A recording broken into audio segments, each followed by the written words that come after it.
you have anything that is on your mind amidst Trump about to get back into office and all that? Not too much, to be honest, but I do think it's really funny, just the timing of Jimmy Carter's death, because the flag will be at half-mast during the inauguration. Oh, yeah, and he was complaining about it. Yeah. He's a fucking narcissist. Yeah, he is. And that's the thing about it, though, because he's always complaining about something. He's always like, oh, no, this is unfair. Like, the guy literally wakes up and he's like, oh, well, what can I complain about today? And then, over half of them, or no, actually not over half, but because he didn't even hit 50%, but he did win the popular vote, so a majority was like, screw it, let's do it. It's awful. It's awful. But all the stuff he's been saying about, like, taking Greenland and all that, like, that's pointless. Mm-hmm. If anything, it's going to cause more problems, but what do I know? Yeah, and that's actually interesting you say that. I kind of wanted to say that or something about that because one thing that he's done ever since 2016 is he's been like, oh, yeah, the Republican Party, he calls them neocons, which obviously what it sounds like, just conservatives of probably like 2000s up to obviously Trump.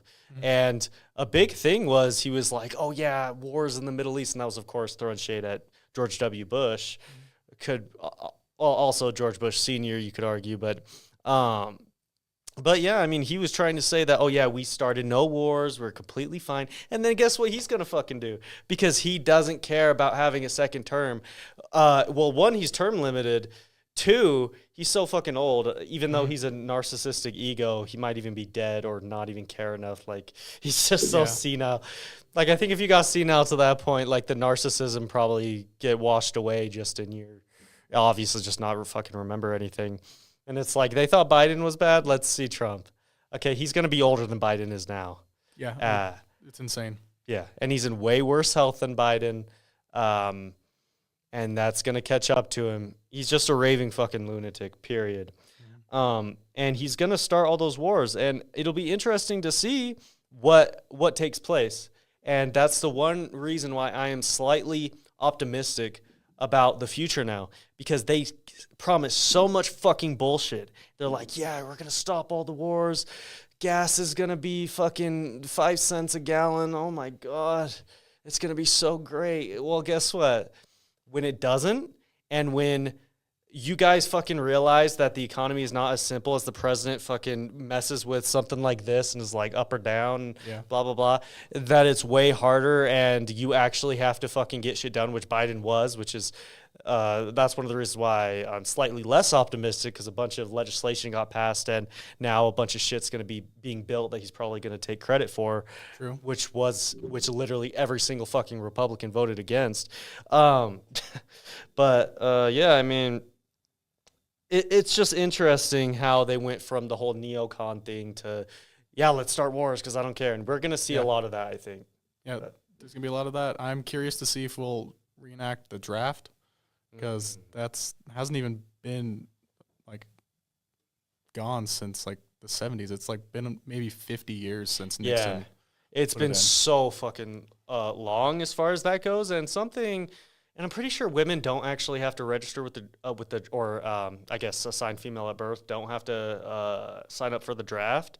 But there was some discussion. Even Blake Moore, our federal House representative, I went to one of his town halls a couple of years ago, and he was saying something about that. Like there was just a bill for whatever reason. They just wanted to even it out, even if they weren't actually going to call the draft.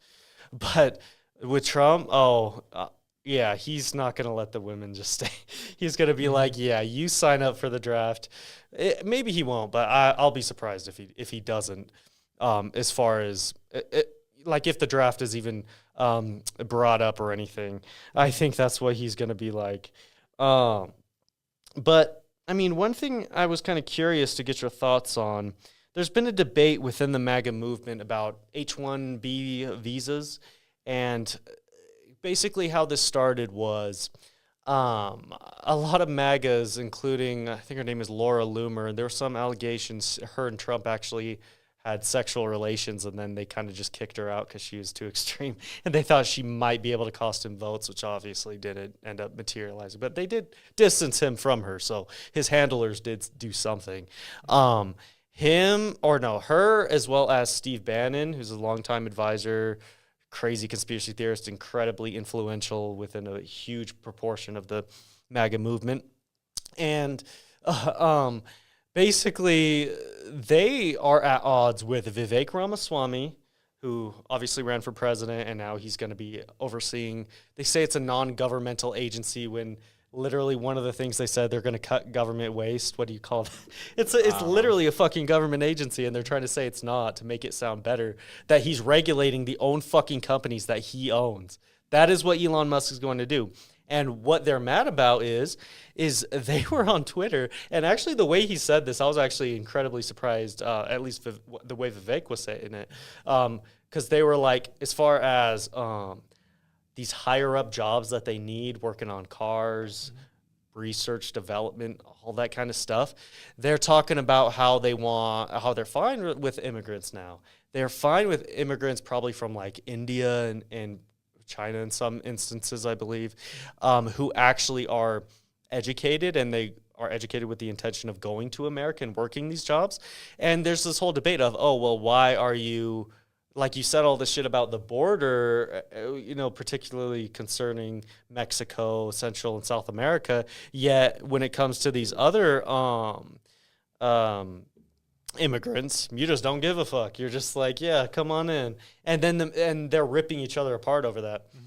But I'm really curious to see where it goes. And that's one thing I've been thinking of in the aftermath of the election is how do we evaluate stuff like that? Because I feel like some liberals probably did make more of that than they should have. And they're like, oh, it's the MAGA civil war. It's like, yeah, right. A lot of people don't even give a fuck. Even if Trump contradicts literally fucking everything he ran on, he's still going to have a strong base of support. And I have no doubt in my mind that they just don't care. Whatever he's for, they're for. That's completely fair. And just on that, if you look at Florida right now, Florida's the only state to have passed any anti-immigration like laws or whatever. And they're in a labor crisis right now. So, it's a big enough issue that I believe them saying all this stuff, and if they actually do it, it's going to cost them a lot of like time, money, and energy, and they're not going to do anything because it's too late. Or they're going to say they're doing all this stuff and not follow with any of it like they've been doing for the past 40 years. Well, frankly, if he fucking did that during his first 4 years, he constantly said stuff like that. And there were some conservatives that actually got after him, like, for example, after the Las Vegas shooting, and this was partly intentional, but his administration, they upheld the assault weapons ban, which is on the books, because a bump stock, I believe that was used in that shooting, and it allows semi-automatic rifles to basically become automatic rifles. So they're like, the Trump administration said, under current law, automatic weapons are banned, so therefore bump stocks are banned. It's kind of just, it logically follows. And then of course the Supreme Court overturned that, and they're like, no, bump stocks. I think that was earlier in 2024 or 2023. And at the time, that Republican House of Representatives, they didn't ban bump stocks, and they knew what Trump was doing, and they knew that it could just easily be overturned by the Supreme Court or even a future Republican president. So it's just, and some conservatives did call him out about that. Some called him out for, I guess, supporting LGBT rights. I guess he walked around with like a flag or something and was hugging it. I don't know if you've ever seen that video. Yeah, I saw that video a little while ago. Yeah, like I was watching one video this one time, and this conservative was like, oh yeah, I liked Trump, but I really don't like how he endorsed homosexuality and all that. And I'm like, bro, if you're going to hate Trump, hate him for the right reasons. Him being mildly fine with something just to grift and because he knows it's just common sense, like a bunch of people support it. It's like, congratulations. It's like, come on now. Like even back in like Case Against 8, I finished a documentary a little while ago, and like Tim Olson, amazing conservative lawyer, like honestly props to him. He's very detail oriented and he can do his job well. But when he took on that case, all the conservatives are like, why are you doing that? And just bashing on him in kind of the same light. And it just makes no sense because, again, it's like, why are you fighting yourselves when you already know that you're even like the more educated side of some conservatives actually are smart. And those ones are usually the ones who focus more on like the economic side of stuff. But when it comes to social issues, they just have no clue what's going on.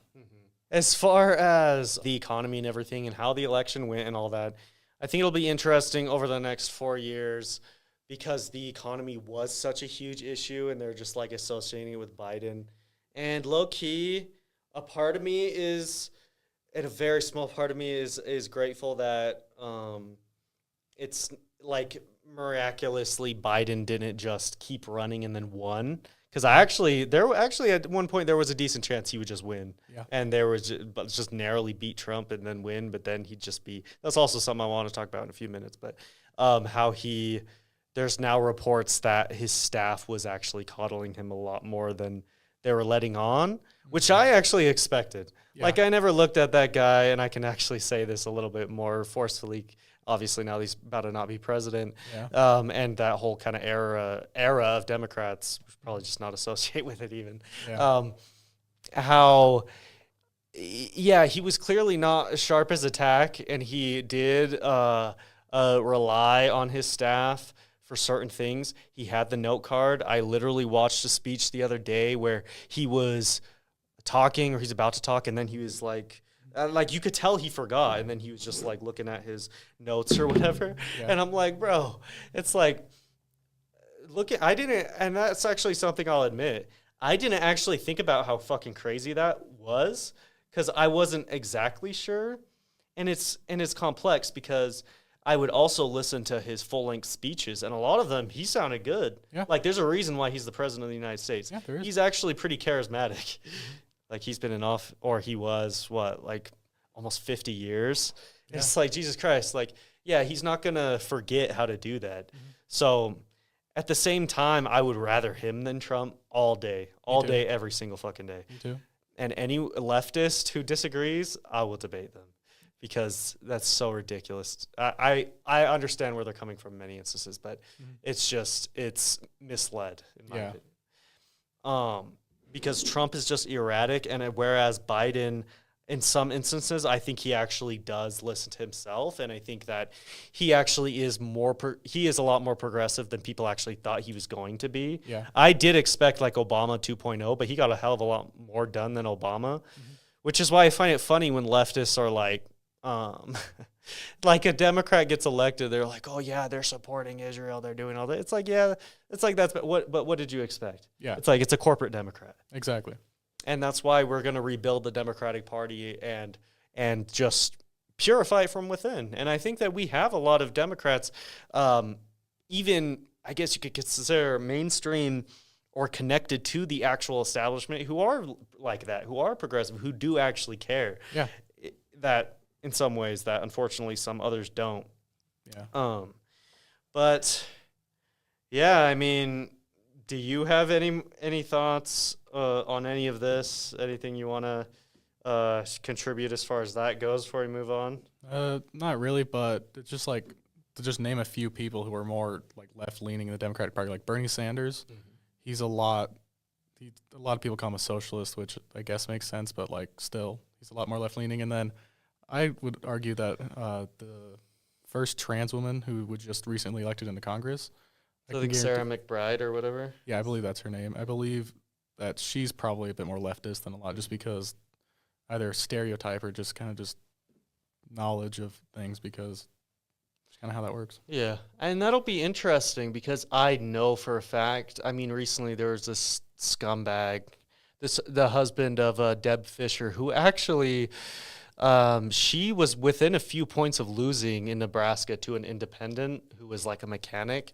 Like you could tell, like he was pretty electable, and the Democrats just didn't run a candidate because they were like, we just want to join forces with him. And yeah, and he snuck up on her, and she almost lost. But then her damn husband had the gall to, when she was getting sworn in after her reelection by Kamala Harris because she's the vice president, and her husband refused to shake her hand. And I'm like, what the fuck is wrong with you, bruh? That's wild. It's like, even if you do disagree, it's like, fuck it. At this point, if I was elected to something and I had to shake hands with like J.D. Vance or something, I'd do it. Now, if it was Trump, I wouldn't make a huge, well, I don't know. We don't have to talk about that. That's fair. With Trump, it's a little different. Yeah. But if you hate Kamala Harris like you hate Trump, you're clearly racist and sexist. And I'm not going to take that back because he is objectively more narcissistic, more egotistical, more insufferable. I guess if you really just hate all black people or all black women and you don't like hearing a woman laugh, then you are just like, oh my fucking God. Like, I hate Kamala Harris. I'm like, bro, y'all are tweaking. Yep. Do you have any idea? I'm super curious. If Kamala Harris should run in 2028, or would you prefer a different Democrat? I think she would make a good candidate just because she was in the Biden administration, and especially when it comes to the environment, the Biden administration did fantastic. I wish more people would say that. Yeah, we luckily through a lot of petitions and other stuff, we were able to get the drilling that they were going to do in Alaska turned down, which another thing they're probably going to overturn that. So we're losing a lot of natural wildlife and beauty, which is sad. But so just with that, and then the infrastructure bill was fantastic. So I think she would be a good candidate, but so I'm kind of indifferent towards it. If she runs, I'm like, perfect. If not, and we get someone else, perfect. Who's more progressive maybe, and that might be a pro. Yeah, that would help with the leftists and probably a few centrists too, because they're all just like kind of being egotistical in their own sense of like, I can vote for whoever I want because the system sucks, but it's like, you're kind of stuck here. I mean, depending on how it goes, I'll start to feel more confident with who I think is electorally the best. And it's very complex because on the one hand, you know, with some of these candidates that are less progressive than me, on the one hand, I kind of want to just be like, you know what, I'm just going to support whichever progressive in the Democratic primary. We're going to take it over. And we will. And if there was a member of mine running, something like that, who I recruited to do, obviously we would support them and put our full force of the club behind them. But at the same time, you also have to think of what's electorally beneficial. Because if it was Bernie Sanders, let's say, in 2020, and let's say he did a little bit worse among older black voters, for example, and he lost Georgia, and then he lost Wisconsin, I think Wisconsin or Arizona or something like that. I think just a few of those states, it would have been enough for Trump to win again. Yeah. And at that point, it's like, congratulations, we ran Bernie, but he lost. That's what I would be like if at that point. But you also have to think logically, and I think that I would be very skeptical of any sort of broad conclusions being made like that Kamala Harris can't win because she didn't win and she lost the popular vote. It's like, well, guess who lost the popular vote in 2020? Trump. By 7 million votes. Yeah. And when they're like, and this is also funny, when they're like, you can't just shame people into voting for them again. You can't just run the same candidate after they lost the popular vote and all that shit. What the fuck did they just do? They ran Trump. Yeah. And he won. It's like they're like, oh, Democrats are so divisive. And that fucking billboard where it's like a red hand and a blue hand shaking each other's hands. It's like, you know, man, suck my fucking dick, period.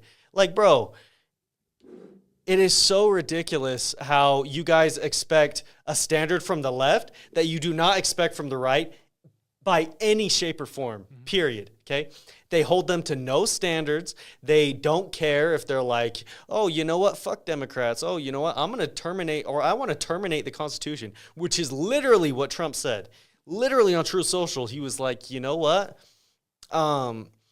Election fraud of this magnitude and all that. And it's like, it requires terminating any laws or rules that makes it so he's not in power. He wanted to illegally retain power and literally terminate the Constitution to get back in. Yeah. Then they're like, he's such a patriot. He loves America. No, he just likes himself and money. Yeah, exactly. And they voted for him. Yeah. And it's been a hard winter break, and I have been thinking a lot, and it's hard not to get discouraged and to be like, oh, so many Americans voted for him. But fuck it, a bunch of Americans did vote for him.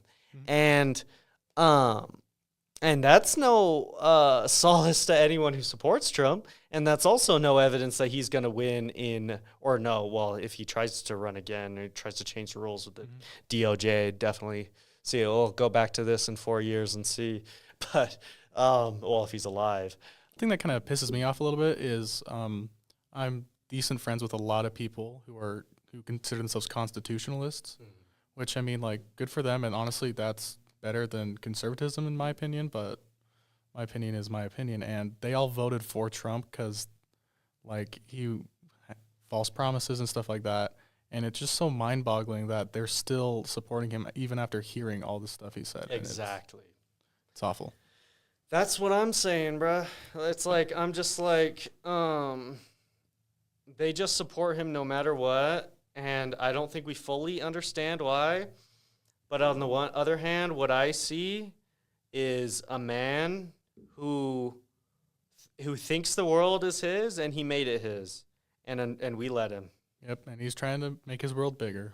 Yep, and he did it, and that's very important to keep in mind, that through his will alone, he corrupted so many fucking people. Yep. Over half of the people that voted. Well, I don't even know if you could actually say that since he didn't win 50%. I'm not good enough at math to understand that. Yeah, that's all good. But like, yeah, it's like, no matter how it is accurate to say, like, he fucking corrupted over half of America at that point. Like, bruh, it's crazy. It's insane. And I'm just kind of still, like, starstruck at that. It's insane, and I'm curious if some other Republicans will stand up to him, including John Curtis, who is now our senator because Mitt Romney did resign. John Curtis was more Mitt Romney aligned in the Republican primary, which gives me a little bit of hope that he will actually, because he got rewarded for it too, which is actually very surprising. But that's also what gives me optimism about Utah, is that, and especially with Davis County, which I think we have a lot of potential for because of the Weber State campus in Davis County in Layton, where as a club we have the ability to do tables, to do events, to rent out rooms, to do all that sort of stuff. I'm very interested, and the entire leadership and everyone who I've talked to, part of the Weber State Democrats, that we really want to help out some of those candidates over there, any kind of mayoral, municipality, whatever, for 2025. Yeah. Right here in Ogden, we got the Ogden City Council races. We don't know. Well, she hasn't decided. There's a lady named Angela Choberka, who's actually a city councilwoman for Ogden. She's my city councilwoman who I voted for, who's badass. And I think they flipped that seat a couple years ago, but since it's technically nonpartisan, it's like, obviously she's not running as a Democrat, but she's beaten like prominent Republicans. Because this is a little blue area. It's like Rosemary Lesser was our state representative. She was the only state representative, period, whether in the Utah House or Utah Senate, outside of the Salt Lake area. And there's a little blue dot right there in northern Utah, and she lost by 309 votes because Jill Coford and Brandon Barrows, or whatever he said his name was, spread around a bunch of anti-trans propaganda. Yeah. And I think that actually did make a huge difference.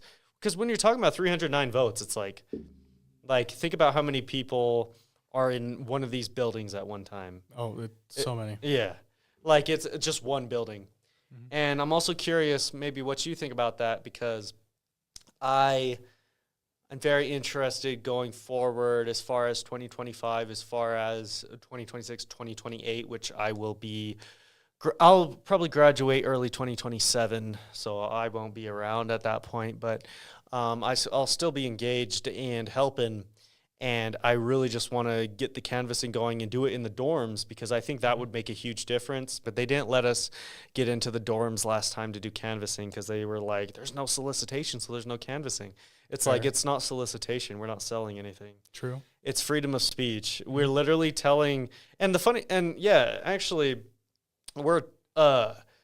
telling them about our ideas, about leftist ideas, telling them we're not even really telling them who to vote for, because with directed canvassing, you only reach out to those who are literally a registered voter for a specific party as well. Yeah. So when I was helping Rosemary canvass, every single door we knocked on, and their records showed that a registered Democrat lived there. They're not just knocking on random doors or leaving random papers in random places like Brandon Barrows did, and just doing that, it's like, so there's no reason that the university should not allow that. It's like, Yeah, that's a good point.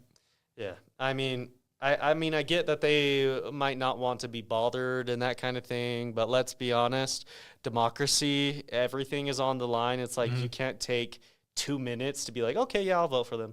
Done. Yeah. Go back, do whatever you were doing. Like, for real. Like, I don't know. Go back to sleep. Do something, bro. Like, for real.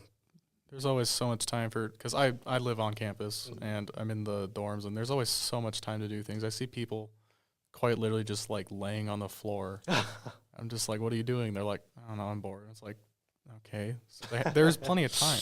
That's the kind of infrastructure, and that's the kind of thing that we should try to bring to the country. The whole walkable cities, don't have to drive and risk your life going on the freeway to go somewhere else. Yeah. Actually, a childhood best friend of mine, we unfortunately grew apart, but he had recently passed away because he was driving up from St. George or whatever, and I guess from my understanding of the news article I read, a semi-truck was driving, and it was like kind of winterish conditions, and it literally flipped. The big semi-truck flipped, and he crashed into it, and he died. And like 4 other cars did as well, and they all got minor injuries, and he died. I'm sorry to hear that. Yeah, that's what these fucking policies get, that these Republicans perpetuate. Your childhood best friend just dead. Yeah. And he wouldn't be dead otherwise. That's the thing about it, is that he's dead because of these policies, and they don't look at it like that. No. They're like drunk driving. Bro, when you look at that, how many deaths are actually from drunk driving and how many are just from driving? Like, there are so many deaths that literally the driver could not have prevented. Yeah. They were just driving. They weren't even fucking doing anything. Yeah. And then and then some people try to be cute, and they're like, oh yeah, I wouldn't want like trains or whatever, because I don't want to get SA'd, or I don't want to get like kidnapped or something. It's like, your likelihood of getting kidnapped or SA'd on a bus or a train versus your probability of either getting hit and killed in a crash, being followed home by someone, being on a dark road, someone barely hitting you, and then being like as a pretext to then actually kidnap you. It's like, there's so many downsides of it. And it's also a microcosm of the whole individualization or the individualism that we have in America. And then we wonder why so many Americans are conservative, or at least have some kind of conservative leanings. That's why they ended up swinging towards Trump. It's because we are an individualistic society that embraces those kinds of things. That is why. And I don't like, there's been studies that prove that like a sense of community is essential for like human survival. Not quite literally, like you can survive with just food, water, and shelter, but like if you want to have like decent mental health, and good mental health will help you be able to process and like do any job or anything like clearly, and just having a good sense of community helps with that. And the lack of walkable cities kind of helps us lose the idea of a third place, because most people have like their home and then their work or /school, and then a third place to kind of just get away from everything else. Like a good example is Seinfeld, like the TV show. They got the coffee shop. That's like their third place, and the lack of that in America is honestly really sad and disappointing. And it's pretty easily to fix, but we just don't. Or Friends, even like this the coffee shop they have, or like the actual show Friends, kind of like that. That's what that kind of reminded me of. And that is very true, and that's why I love going to college, and I advocate for everyone going to college, because it is nice. You just go to this place, and most of them are pretty nice to you. Some of them are assholes, but true. The ones that are good are nice to you. If they're assholes, fuck them. But real. But just having somewhere, free bathrooms, free water. Obviously they try to charge you a bunch of. You go to the store or whatever. It's not straight communism, nor necessarily would that necessarily be the best thing, depending on how you set it up. But But yeah, I mean, I'm just curious to do more of that. And I want us to have more discussions like this. We're just kind of talking about what we think. It doesn't always have to be like, this happened and this happened, and especially over the next 4 years. Just forewarning for anyone who wants to watch it, we're not always going to go over what's popping. Because if I'm like pissed off about it or it's some kind of situation like that, I'm just not going to talk about it. Like I'll know about it. Oh, and you'll know I'll know about it because I pay attention. But but when you're emotionally invested, that's different. Yeah, you can't do much when you're emotionally invested in stuff because bias increases like tenfold. And I mean, that's what I'm saying. I mean, how have you been coping? I mean, after the result, you weren't on the other podcast actually. So if you wouldn't mind, just kind of as we're kind of going towards the end of it, how about you tell me kind of what your reaction was when you found out Trump won? It was kind of a dark time for me. I went to class the next day and everybody could tell that something was up, and I was just devastated. And it took like it took a couple of weeks until I was able to like recollect myself. And I think part of being able to recollect myself and get happier is because also then due to the election, I made the choice to kind of ever so slightly jump the gun on starting HRT, and I started like 3 weeks after the election. That's awesome. I'm infinitely happier and whatever, and I don't want to get into too many politics with weirdos because they're obsessed with random stuff, but it's just like I am acknowledging that I did probably jump the gun. I should have considered it longer, but just with the state of everything, I just kind of had to, and so far, no regrets, and I don't see any regrets either because it's just, I don't know, Nice. Individualism. They're just like promoting that, and I'm like, that's what I'm doing, but what's the issue?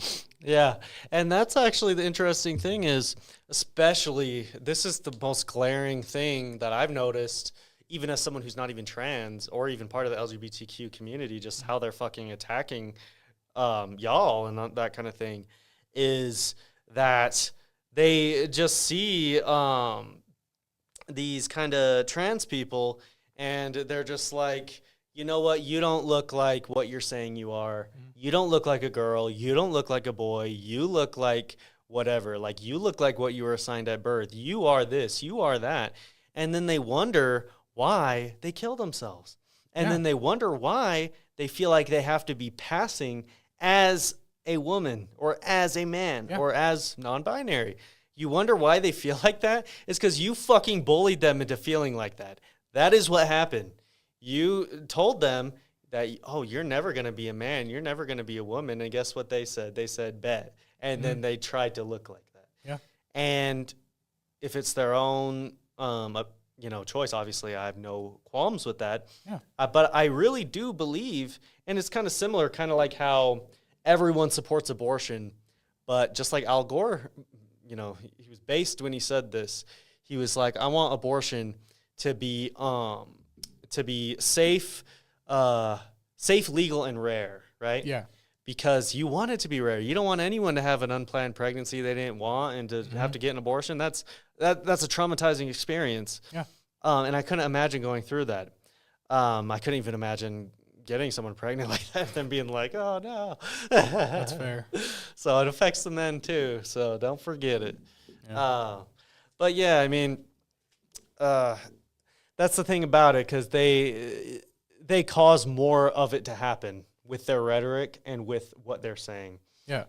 And even if there is some kind of grain of truth in something they're saying, they're completely offsetting it by demonizing an entire fucking community who actually is a pretty small percentage of the population who, when you're marginalizing them, I'm not going to keep going on about that, but yeah, I mean, I went through a dark time too with Trump being reelected, and at first, I said this in the other podcast, I was still a little bit hopeful when I was watching the results, because at one point I had watched this guy who does like political analysis, and I guess he's been doing this like as far as like actual voting and like just the whole demographics of which voters are here, which voters are there, how are they going to vote, who's going to win this state, who's going to win that state, and because I'm just kind of into that. So I was watching a live stream from him, and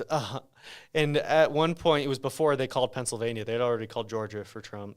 Oh. And they were like, he was like, well, at this point in 2020, the votes were being counted a lot faster because there wasn't COVID.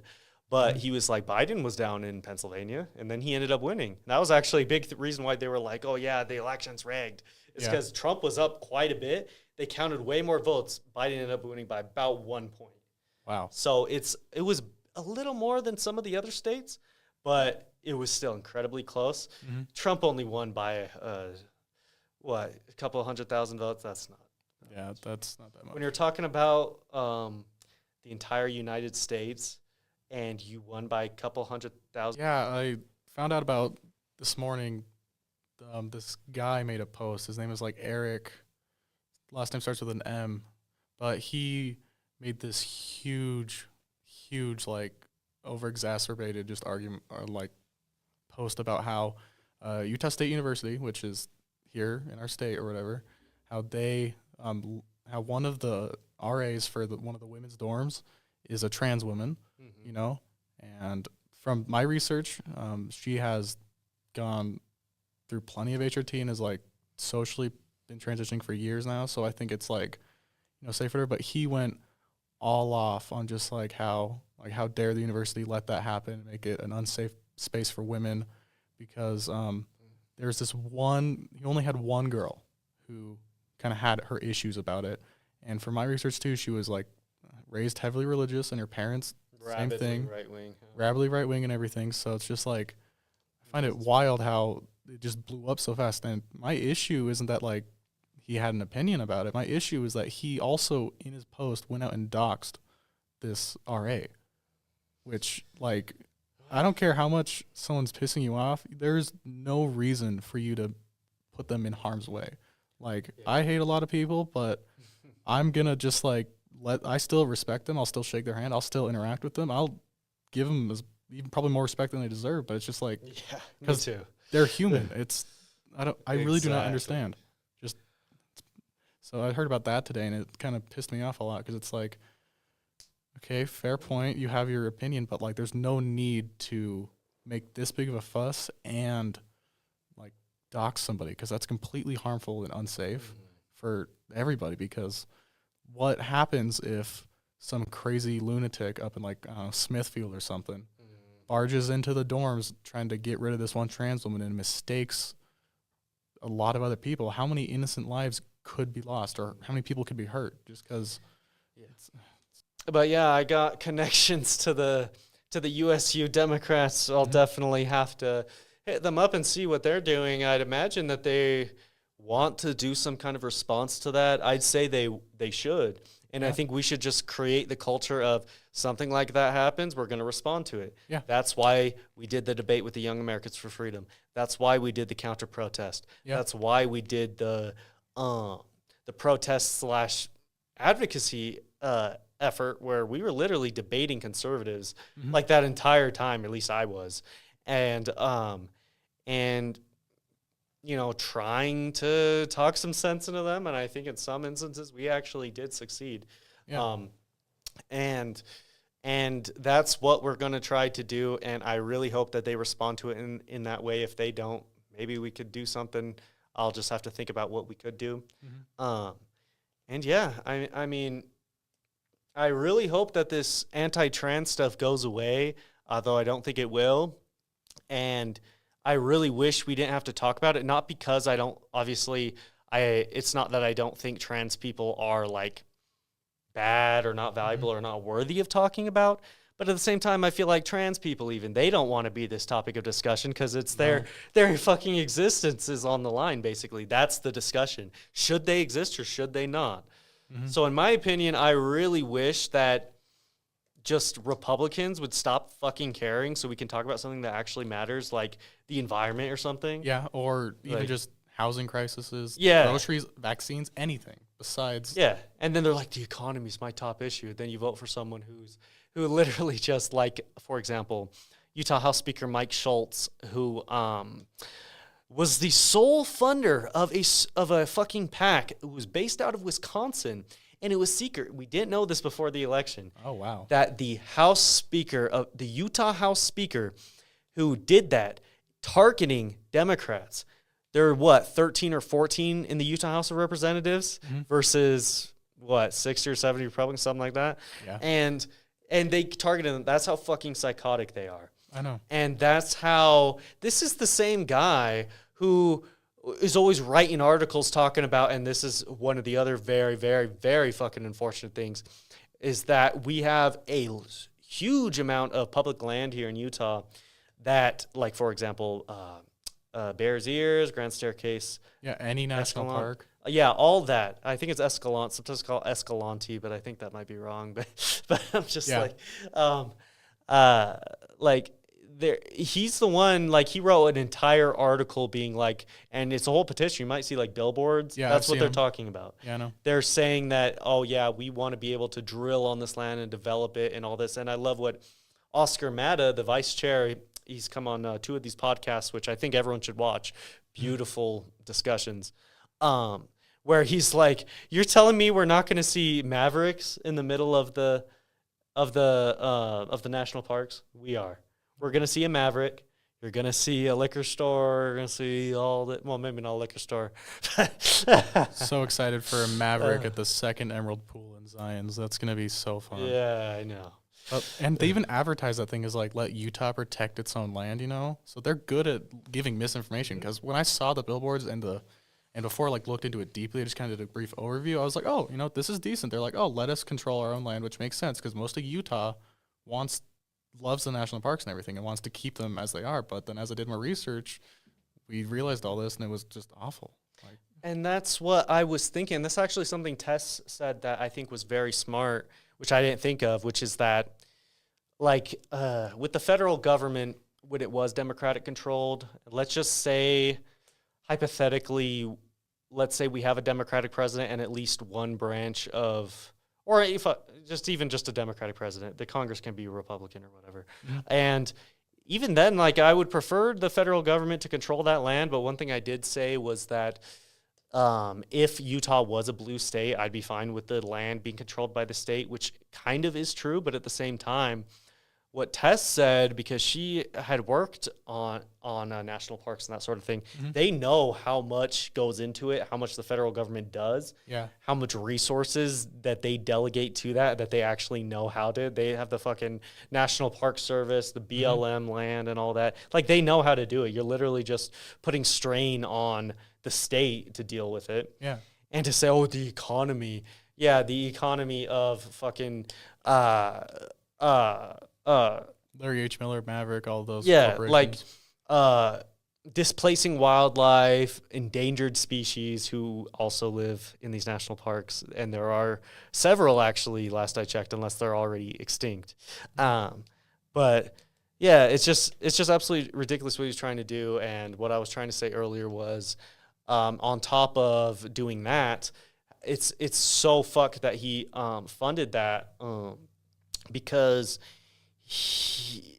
like I said, Rosemary Lester, and that was his prime target, and he won. Yeah, 309 votes. So we'll see if we can flip that. I think we can, and I think we will. But yeah, just God willing, teach people empathy and how to read facts, and it'll help. Yep.